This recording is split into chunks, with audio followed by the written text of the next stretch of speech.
Puji nama Tuhan, selamat hari Minggu, selamat kita beribadah kepada Tuhan Yesus Kristus pada saat ini. Kita akan mendengarkan firman Allah. Firman Allah akan saya ambil dari Markus 6 ayat 53 sampai dengan ayat 56. Demikian bunyi firman Allah. Baca titik.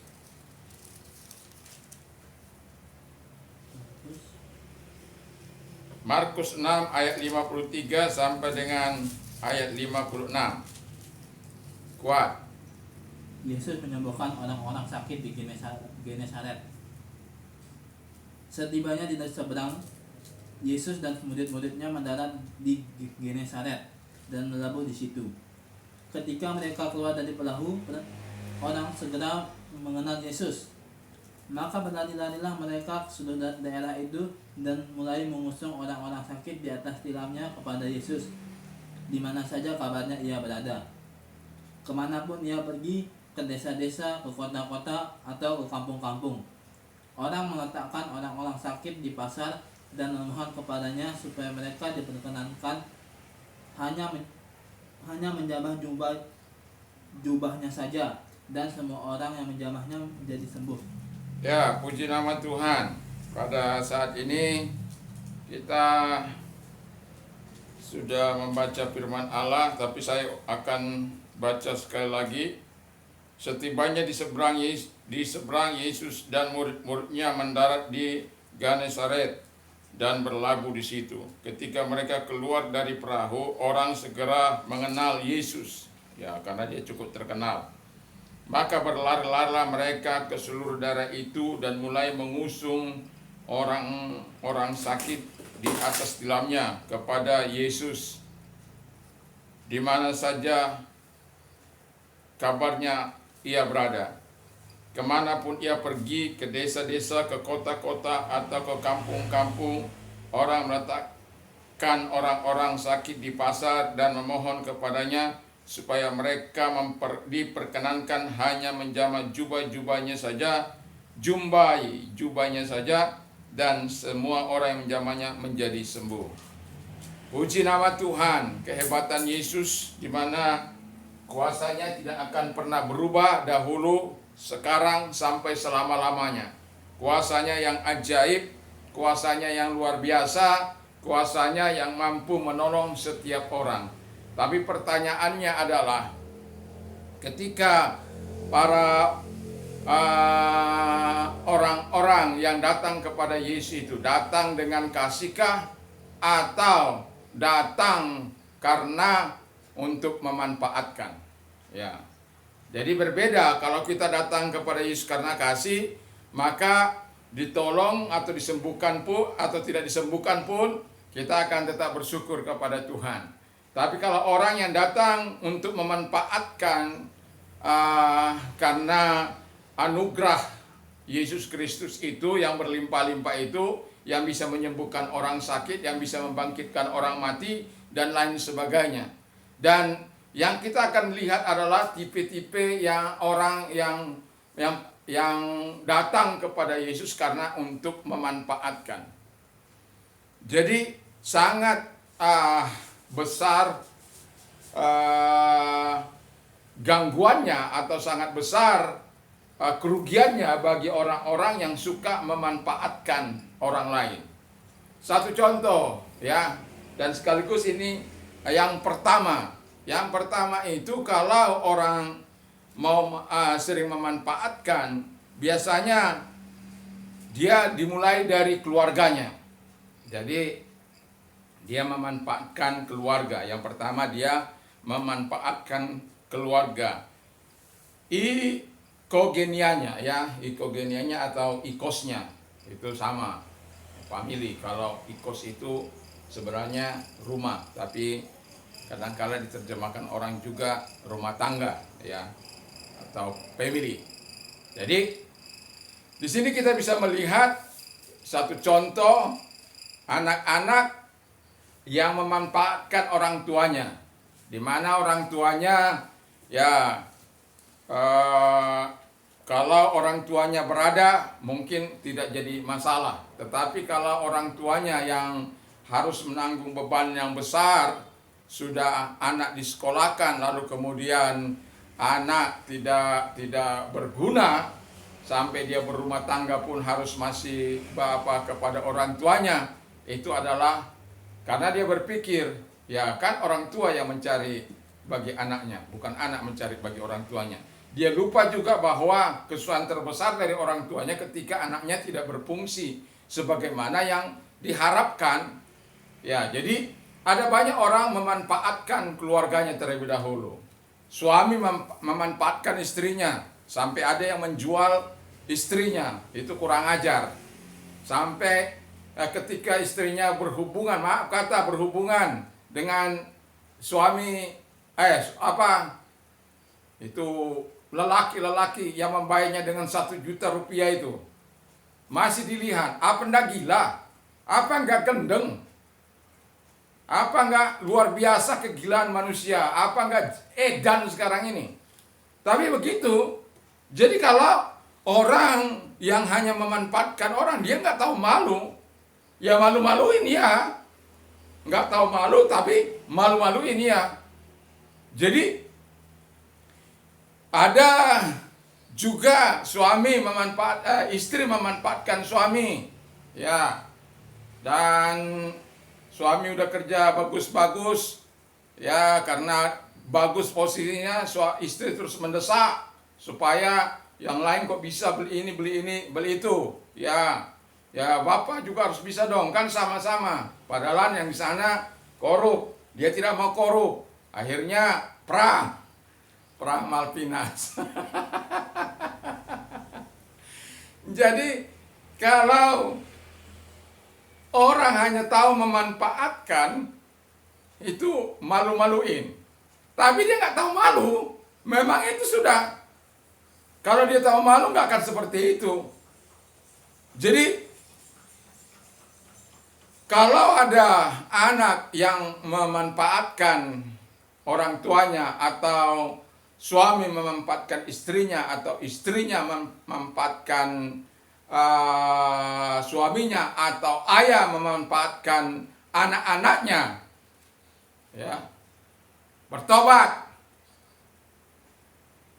Memang Yesus itu Maha Kasih, memang Yesus itu Maha Murah, memang Yesus itu care, peduli terhadap orang-orang yang sakit, terhadap orang-orang yang tidak mampu, terhadap orang-orang yang tidak berdaya. Tetapi kalau Anda membuat Anda tidak berdaya, sehingga memanfaatkan orang-orang atau keluargamu, atau orang terdekatmu, itu kamu namanya manusia mau menang sendiri. Jadi bertobat dari hal-hal yang seperti itu. Bertanggung jawab. Mulai bertanggung jawab atas hidupmu, atas keluargamu. Jadi jangan hanya desaker, jangan hanya penghisap. Banyak orang penghisap sekarang ini. Orang tuanya sudah tua, sudah sakit-sakitan, masih harus disuruh kerja, ya. Itu saker, desaker itu sangat, ya, penghisap darah itu namanya. Lebih kejam dari lintah darat. Lebih kejam. Saya kalau melihat yang seperti itu, aduh, sedih, ya.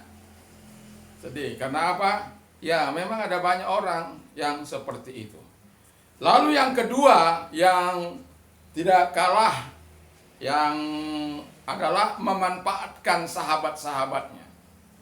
Jadi, kalau ada uang, abang disayang. Kalau tidak ada uang, abang ditendang. Jadi kalau sahabatnya masih punya, oke, ayo. Tapi kalau sahabatnya Titi persiapkan Amsal 17 ayat 17. Jadi orang-orang yang memanfaatkan sahabatnya itu, ya, tidak tahu malu lah, ya. Tapi sahabat-sahabatnya juga kadang-kadang nggak tahu bahwa dia juga dimanfaatkan gitu loh. Jadi kita harus waspada dengan orang-orang yang memanfaatkan kita. Baca Titi. Amsal 17 ayat 17. Seorang sahabat menaruh kasih setiap waktu dan menjadi seorang saudara dalam kesukaran. Jadi seorang sahabat itu mengasihi setiap waktu dan menjadi sahabat waktu kesukaran. Jadi Anda bisa lihat kalau sahabat Anda sering memanfaatkan Anda. Kalau Anda dalam kesukaran, adakah dia memperdulikan Anda? Adakah dia memperhatikan Anda? Adakah dia turut merasakan seperti yang Anda rasakan? Itu gunanya sahabat, philos, dalam bahasa Inggrisnya itu philos. Dari philos itu bisa dear, bisa kekasih, bisa teman yang baik. Jadi atau juga yang disebut dengan kata eteros. Eteros itu ya teman juga, comrade ya, partner dan companion ya. Jadi di situ eteros itu bermain. Tetapi saya lebih suka mengatakan philos karena yang bisa itu kadang-kala kan karena philos, karena sahabat dekat atau punya hubungan yang akrab, lalu seringkali menyalahgunakan teman-temannya. Bahkan sampai ketika dia memanfaatkan temannya ini sampai habis-habisan, ya. Dan yang lebih parahnya kalau temannya itu tidak tahu bahwa dirinya dimanfaatkan, itu yang parah, ya. Jadi saya ada mengenal orang yang sering dimanfaatkan, ya. Jadi dia dimanfaatkan oleh teman-temannya karena dia punya uang, punya apa, ya. Lalu kemudian mereka minum-minum, mabuk-mabuk, yang bayar dia. Tapi ketika temannya ini kolaps, ya semua teman-temannya hilang. Dan itu sebabnya mau saya katakan, kita tidak boleh seperti itu. Tidak boleh. Kalau kita punya pemikiran seperti itu untuk memanfaatkan teman-teman kita, ya bertobat. Mungkin kalau kita susah minta bantuannya tidak ada masalah. Tapi kalau kita manfaatkan hanya untuk kepentingan kita sendiri, itu bukan sahabat. Sahabat itu mengasihi setiap waktu dan menjadi sahabat pada waktu susah. Jadi pada waktu susah pun dia mengalami tetap diperhatikan. Jadi ketika orang-orang yang bersifat memanfaatkan keluarganya, nggak bisa lagi keluarganya, dia akan memanfaatkan apa itu teman-temannya. Jadi ketika teman-temannya mengetahui bahwa dia hanya memanfaatkan, tentu orang-orang seperti ini akan dijauhi. Jadi jangan suka memanfaatkan orang, sukalah menolong orang, sukalah mengasihi orang. Kalau orang yang memanfaatkan, kalau ada keuntungan bagi saya bisa. Tapi kalau saya tidak ada manfaatnya bagi saya, buat apa saya lakukan? Dan itulah yang banyak pola pikiran seperti itulah yang memenuhi generasi sekarang. Mau enaknya sendiri, ya. Mau enaknya sendiri. Jadi kalau enaknya sama dia, kalau susahnya sama temannya. Nah, itu yang berbahaya. Nah, lalu yang ketiga, ini yang tidak kalah serunya, ya. Dia memanfaatkan gereja, ya. Jadi kalau sudah keluarganya nggak bisa lagi dimanfaatkan, dia akan naik lagi. Wah, luar biasa itu. Ya, pinjam pada gereja.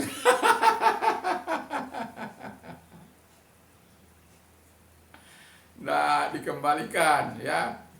Lalu ya macam-macam lah, ya. Jadi dia berkata begini, gereja itu kan memang harus melayani. Kalau saya nggak perlu harus melayani, gitu ya. Jadi dia memanfaatkan gereja, eklesia itu, ya, tempat berkumpulnya orang-orang. Jadi dari pendetanya, dari anggota-anggota jemaahnya, dari gerejanya sendiri, itu makanya banyak kali dimanfaatkan. Makanya ketika dia diketahui memanfaatkan, dia lari entah kemana. Dia hanya memanfaatkan ya gereja. Kalau hanya khusus gerejanya, misalnya ketika dia dia anaknya baptisan, atau ada penyerahan anak, baptisan, atau anaknya menikah, atau anggota keluarganya meninggal, dan lain sebagainya. Tetapi dia sendiri tidak mau care terhadap gereja itu. Nah, itu namanya dia hanya memanfaatkan gereja. Seharusnya gereja kan nggak akan hidup tanpa umat. Dan gereja itu memang ada karena kumpulan orang-orang. Makanya Tuhan katakan jangan engkau meninggalkan tempat persekutuan, atau jangan engkau tidak beribadah. Jadi, tetapi orang-orang yang hanya memanfaatkan gereja, mereka hanya ada ketika ada kebutuhan mereka yang harus dijawab oleh gereja. Dan itu kewajiban gereja menjawab kebutuhan mereka. Tapi bukan tanggung jawabnya untuk eksistensi gereja itu, keberadaan gereja itu. Dan itu pola pikir yang sangat sesat. Jadi saya katakan sudah mau menang sendiri. Yang keempat, yang terakhir ini, bisa sih yang ada bisa saya tambah, mau memanfaatkan perusahaannya atau memanfaatkan kantornya dan lain sebagainya. Tetapi saya tidak akan kupas itu karena saya kira sudah mencakup. Nah, jadi yang keempat ini memanfaatkan Tuhan. Tuhan hanya disuruh jadi jongosnya. Tuhan, tolong berkati saya. Ini anak saya, ini. Dia hanya itu, tapi mau hidup taat tidak. Mau baca firman Allah tidak. Mau merenungkan firman Allah tidak. Mau berdoa tidak. Mau puasa tidak. Mau melakukannya kebenaran tidak. Jadi seolah-olah Tuhan itu hanya dibuat budaknya. Kalau dia sakit, sembuhkan. Kalau nggak disembuhkan, ngancam. Tuhan kok dia ancam? Ya, memangnya Tuhan takut kalau dia kalau diancam Tuhan takut ya? Nodong itu namanya. Ya, enggak, Tuhan nggak akan pernah takut. Tapi banyak orang menjadikan Tuhan itu, memanfaatkan Tuhan itu untuk kepentingannya. Sementara kehidupan kita yang datang kepada Tuhan, yang diharapkan Tuhan itu bukan karena kita mau nodong, karena mau memanfaatkan dia. Dia tahu. Itu sebabnya saya katakan tadi, kita datang kepada Tuhan karena kasih kah, atau karena memanfaatkan situasi dan kondisi. Anda bisa bayangkan bagaimana Markus 6 tadi di daerah Genesaret itu. Setelah dilihat ini semua datang, pergi mencari apa orang-orang yang sakit, keluarga-keluarga yang sakit, dibawa ke depan Yesus. Dimanapun Yesus ada, itu luar biasanya. Jadi mereka minta izin supaya bisa menjamah jubahnya Yesus itu. Dan mereka yang menjamahnya sembuh.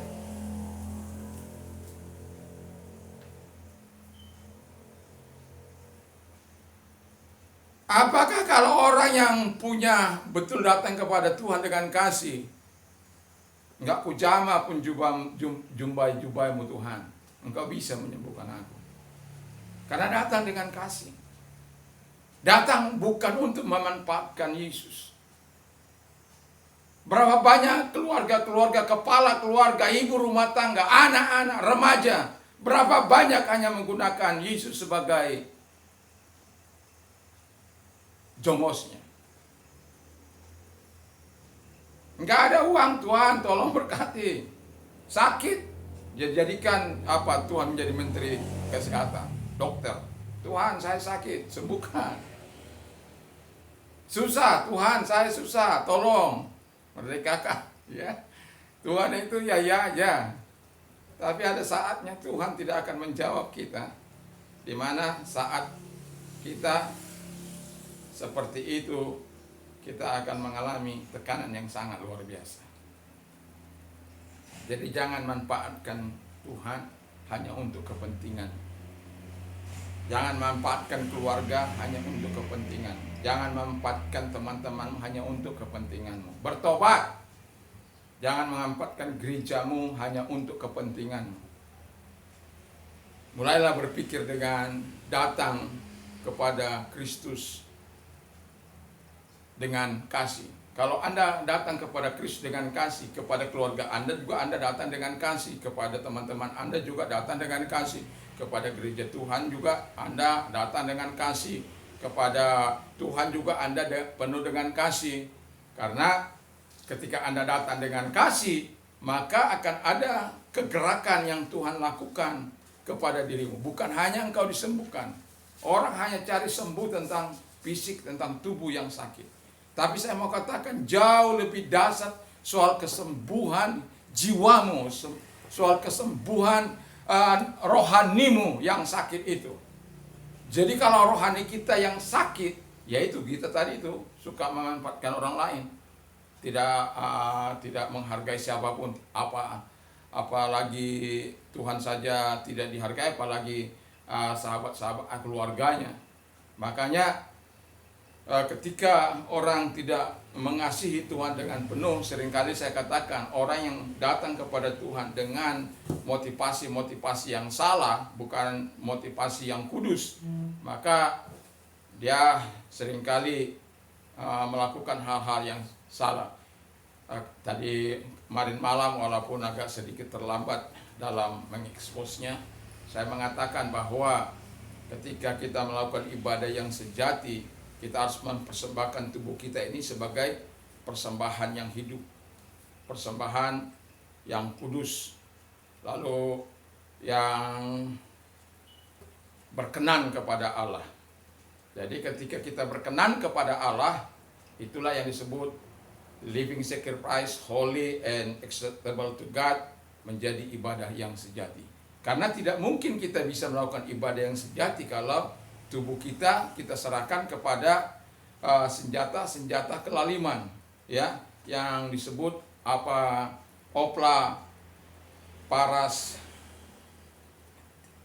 parastisate, opla parastisate ya agak sulit ya. Terus opla adikia itu menjadi senjata kejahatan. Dalam memanfaatkan orang, itu kita menggunakan sebagai senjata kejahatan atau senjata kesalahan, senjata wrong ya. Jadi iniquity, ketidakadilan, itu semua bercampurlah di situ. Yang seharusnya kita kalau sudah dewasa, contohnya bagi keluarga kita yang sudah dewasa, seharusnya bisa menolong, memberkati, membantu, ya, bukan malah merongrong, menghancurkan, bukan, ya. Jadi itu sebabnya dalam kehidupan kita, kalau kita mengasihi Tuhan, tidak memanfaatkan Tuhan, maka saya yakin dan percaya generasi kita juga akan mau mengasihi Tuhan dengan baik. Jadi kalau ada orang tua yang tidak mengasihi Tuhan lalu memberi anaknya dengan makanan-makanan yang tidak halal, maka bisa dipastikan bahwa nanti anak-anaknya akan menjadi anak-anak yang memberontak, anak-anak yang satu menghisap sabu-sabu lah, yang satu kerjanya main judi lah, yang satu tidak bertanggung jawab lah. Semakin banyak anaknya, semakin banyak yang tidak bisa, yang akan menyusahkan dia. Tapi kalau anak diberikan dengan asupan-asupan kasih Tuhan, ya, asupan-asupan yang benar, maka saya yakin dan percaya itu akan melahirkan generasi ilahi sebagaimana yang dikatakan oleh Tuhan. Jadi dalam kehidupan kita, ketika kita datang kepada Tuhan, ingatlah kedatangan kita kepada Tuhan bukan untuk motivasi-motivasi yang lain, tetapi dengan penuh kasih, dengan penuh penyerahan diri kepada Allah, dengan penuh ketaatan. Soal sakitmu, apapun itu, ketika engkau mengasihi Tuhan, datang mengasihi Tuhan, Tuhan tahu ketika engkau meminta kepadanya, pasti Tuhan jawab. Asal engkau tidak seperti orang yang suka memanfaatkan itu. Jangan seperti itu. Jadi datanglah dengan kasih. Kasihmu, kasihmu Bapakku. Kasihmu, kasihmu Bapakku. Kasihmu ajaib dan tak terbatas. Kasihmu mengubah hidupku. Kasihmu, kasihmu Bapakku. Kasihmu, kasihmu Bapakku. Kasihmu ajaib dan tak terbatas. Kasihmu membuatku berarti. Terima kasih Bapakku, terima kasih Yesusku, terima kasih Roh Kudus yang baik. Aku ada karena kasih-Mu. Terima kasih Bapakku, terima kasih Yesusku, terima kasih Roh Kudus yang baik. Aku hidup karena kasih-Mu. Aku hidup karena kasih-Mu. Jadi kalau kita datang dengan kasih, kasih itu bisa mengubah hidup kita. Ya Bu, ini lahir di tengah-tengah pergumulan saya bersama dengan Tuhan. Saya sadar bahwa hidup saya bisa saja melakukan hal-hal yang salah. Tetapi yang mau saya katakan, kasih Tuhan itu mengubah kita. Kasih Tuhan itu membuat kita berarti. Kita ada, kita hidup itu karena kasih Tuhan. Jadi kalau kita ada karena kita hidup, itu karena Tuhan. Udah seharusnya kita datang kepada Tuhan itu juga dengan kasih. Bukan dengan pura-pura, dengan kepalsuan, dengan sandiwara. Bukan.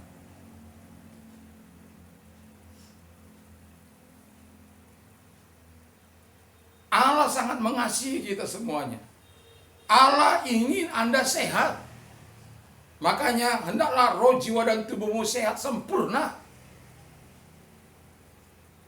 Itu keinginan Allah. Lain lagi kalau keinginan setan. Maunya kamu sakit supaya kau menghujat Tuhan.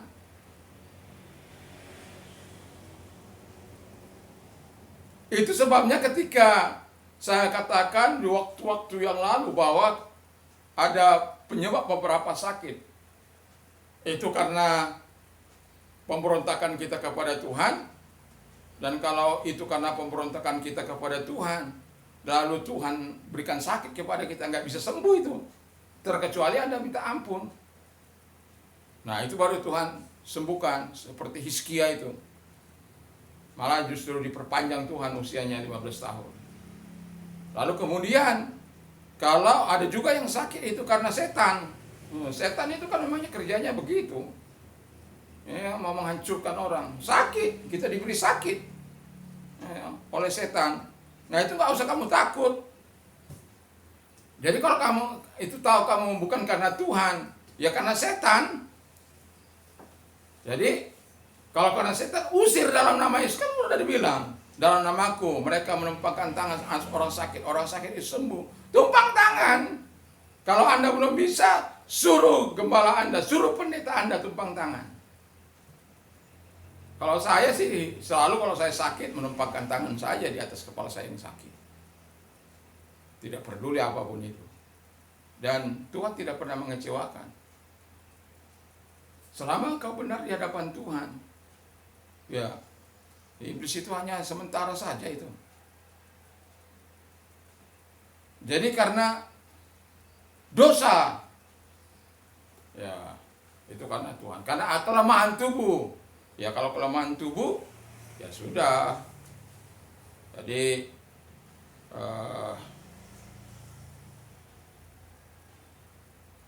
Anda istirahat mungkin bisa sembuh ya kelemahan tubuh. Tapi kalau karena dosa, Anda bereskan dosa Anda dengan Tuhan. Karena Tuhan, itu yang bahaya. Karena Tuhan. Jadi ada 4, karena kelemahan tubuh, karena dosa, Anda berdosa, dan perbuatan Anda itu seperti memanfaatkan orang lain, itu berdosa itu. Itu bisa mendatangkan penyakit bagi tubuh Anda. Jadi makanya saya katakan yang bertobat, ada karena setan. Nah, setan dia buat tubuh Anda jadi misalnya orang tuli itu, orang bisu, makanya orang lumpuh, makanya roh setan itu diusir. Yang tuli itu mendengar, ya. Jadi makanya Yesus pernah berkata ketika dia murid-muridnya, Tuhan kok kami nggak bisa mengusir itu. Dikatakan doa cara ini tidak dapat diusir kecuali berdoa dan berpuasa. Jadi tetaplah jagalah hari-hari kita, aturlah hari-hari kita. Kalau orang dunia aja ada puasa Senin Kemisnya, ya, orang di dunia, orang luar sana puasanya ada Senin Kemis, ada puasa 30 harinya.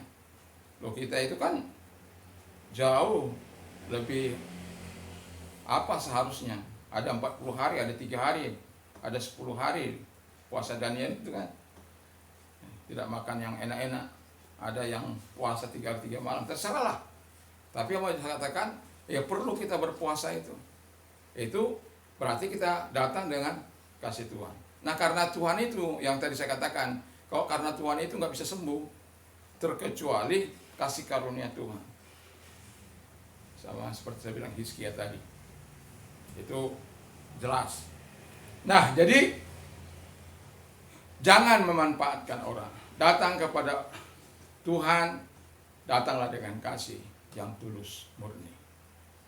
Saya pernah katakan begini, bahwa ketika kita datang kepada Tuhan, kita harus memiliki kasih yang suci, ya.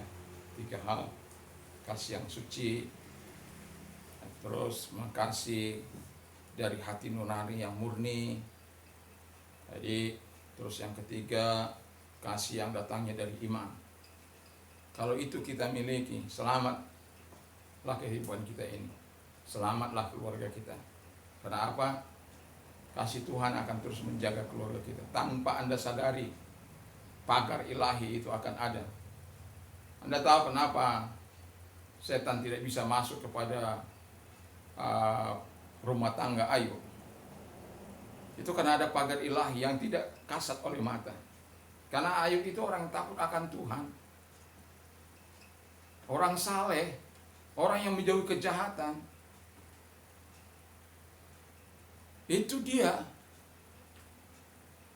Jadi orang yang namanya menjauhi kejahatan, itu tadi, kepada 3 hal itu, mengasihi dengan hati yang suci, yaitu seperti takut akan Tuhan, lalu kemudian dengan hati nurani yang murni. Jadi perlu, kadangkala kita hanya mengasihi Tuhan dari ya sembarangan gitu, dari terus kemudian mengasihi Tuhan dengan iman, karena tanpa iman kita tidak bisa menyenangkan Tuhan. Jadi kasih kita itu harus dengan iman, bahwa kita mengasihi Tuhan, bahwa apa yang kita lakukan karena membalas segala apa yang sudah Tuhan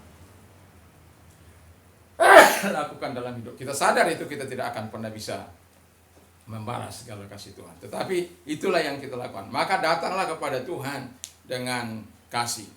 Kasih yang suci, kasih yang apa? Kasih hati nurani yang murni, lalu kasih yang dengan iman. Kalau itu kita datang kepada Tuhan, saya yakin dan percaya tidak ada satu pergumulan yang tidak bisa Tuhan jawab. Tidak ada satu masalah yang tidak bisa Tuhan selesaikan. Yesus adalah jawaban dalam setiap kehidupan kita. Jadi datang kepada Tuhan dengan kasih, bukan datang kepada Tuhan untuk memanfaatkan kuasanya, untuk memanfaatkan kekuatannya, untuk memanfaatkan belas kasihannya. Jangan pikir Allah itu tidak maha tahu, Tuhan itu maha tahu. Jadi kalau Anda datang dengan motivasi yang salah, mungkin sekali Anda bisa dijawab oleh Tuhan. oleh karena kebodohan Anda itu. Tapi untuk selanjutnya Tuhan juga akan mengajar Anda. Kalau Anda terus Anda dijauh oleh Tuhan, diperdulikan oleh Tuhan, maka bukan kasih yang akan datang, kesombongan dan kepongahan. Dan Tuhan juga tidak ingin umatnya menjadi pongah dan sombong. Tapi ketika orang datang dengan tadi yang 3 hal tadi saya sebut, maka kerendahan hati akan selalu ada dalam kehidupannya. Saya tidak akan panjang lebarkan firman Allah, tapi datanglah kepada Tuhan dengan kasih dan jangan dengan pemanfaatan atau motivasi yang salah. Tuhan Yesus memberkati. Mari kita tunduk kepala dan kita berdoa. Kami bersyukur, kami berterima kasih kepada Bapa di surga buat segala kasih dan kemurahan Tuhan. Biarkanlah Bapa di surga firman-Mu melekat dalam hati kami, sehingga motivasi kami yang salah, motivasi kami yang tidak benar, motivasi abal-abal untuk datang kepada Tuhan, Tuhan jauhkan dari hidup kami. Dan kami menjauhkan itu dari kehidupan kami, sehingga kami ketika kami datang kepada Tuhan, kepada keluarga kami, kepada sahabat kami, kepada gereja, kepada Bapa, kami datang dengan penuh kasih Tuhan Bapa di surga. Bukan kasih yang abal-abal Tuhan, tapi kasih yang suci, kasih yang murni, kasih yang dilandasi dengan iman yang sejati Bapa di surga, karena adanya pertobatan sejati di situ. Terima kasih Bapa di surga, terima kasih. Berkati firman, berkati kami semuanya. Pemimpin kami serahkan dalam tangan Tuhan. Tuhan memberkati, Tuhan menolong, supaya Bapa di surga mereka juga tetap dalam anugerah-Mu. Dan kami berdoa bagi yang sakit, Tuhan sembuhkan mereka yang sakit, yang lemah Tuhan kuatkan, di dalam nama Yesus Kristus. Terima kasih Bapa di surga, terima kasih.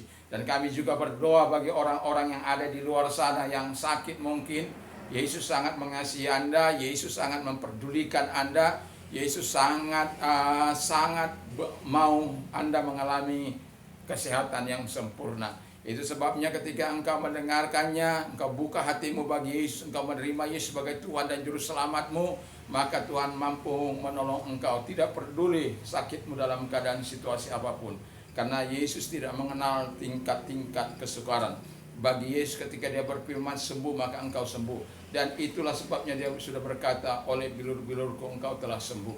Dan dalam nama Tuhan Yesus Kristus, mereka-mereka yang sakit di rumah sakit, di rumah-rumah, dimanapun mereka berada, di dalam nama Tuhan Yesus yang mendengarkan doa ini Bapa di surga, biarkan engkau membuka hati mereka, dan engkau menjamah mereka, engkau sembuhkan mereka. Yang buta melihat, tuli mendengar, bisu berkata-kata, lumpuh berjalan, lepra air, kanker sembuh, dan jantung koroner, stroke, cancer, dan tumor, berbagai macam penyakit dalam nama Yesus, engkau sembuh oleh kuasa daripada Tuhan Yesus. Oleh bilur-bilur Yesus, engkau sembuh. Terima kasih Tuhan, terima kasih Yesus. Kami juga berdoa bagi gereja Tuhan, Aras Nasional. Tuhan memberkati para pemimpinnya, Tuhan. Gereja-gereja di bawah setiap Aras kami serahkan dalam tangan Tuhan. Gereja Pantai Kosta juga. Tuhan, sahabat-sahabat kami di Ngara, di Lembah, dimanapun mereka melayani, Tuhan memberkati mereka. Seluruh sidang jemaat Tuhan, Tuhan berkati. Yang belum sempat hadir bersama-sama dengan kami, Tuhan memberkati. Terima kasih, kami bersyukur, kami berterima kasih kepada Tuhan Bapa di surga. Dalam nama Tuhan Yesus Kristus, haleluya, amin. Damai sejahtera Allah yang melampaui segala akal akan memelihara hati dan pikiranmu dalam Kristus Yesus. Dan berbahagialah orang yang mendengarkan firman Allah dan melakukan serta memeliharanya dalam hidupnya. Iman timbul dari pendengaran firman Kristus. Apa saja yang ingin orang lain lakukan kepadamu, lakukan jugalah demikian kepada mereka. Ingat, Allahku akan mencukupi segala kebutuhanmu menurut kekayaan dan kemuliaan dalam Kristus Yesus. Salam, Tuhan Yesus memberkati.